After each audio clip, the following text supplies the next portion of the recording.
Okay, good evening. Ito, oras ng kain ng ating mga warrior.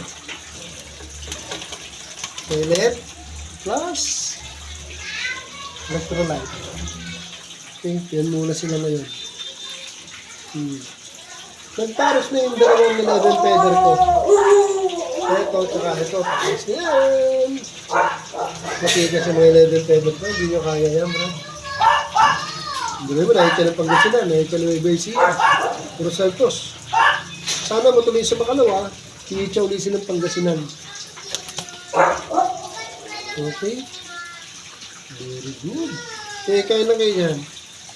Napapalabang kayo. Parang bala ko, pahitsa ko kayong lahat sa Pangasinan. Yung mga 11 feather natin, mga tested na yan. Diba, hindi man, nahitsa nila ng Pangasinan. Kaya na, ito napakaliit pa na ito. Hindi pa nga ganong ronda na ronda, nagbababagyo, hindi nga napapakawalan.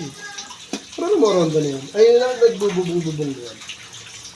Baby pa yan. Saka yung isa ko, nasa ba, ito, baby, ayun yung uli kong muda ka, ito.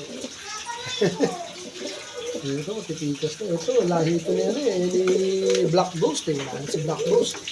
Ito ang nanay niya yan. Si Black Ghost, di ba? Yung pinalipad ko na yan. Ito, si Black Ghost. Lahi ni Black Ghost. Lahi ni Black Ghost. Yung the rest, yung mga brand, yung 11 feather yan. Ito, ibang may-may-hari na ito. Ibang lang ko yan, di ba? Dalawa yan, isang 11 feather na puti, tsaka siya, sa gasak. Sa Malabon Pet Market. Tingnan natin kung gagawa ito. Sana gumawa. Pero yung mga brown ko, tested yan. Kung self-toast lang yan, pero nakakawid, eh, boy. Kasi na, kain muna kayo, ha? Okay. Hindi kayo nagaway, kain na. Thanks for watching. Thank you for watching.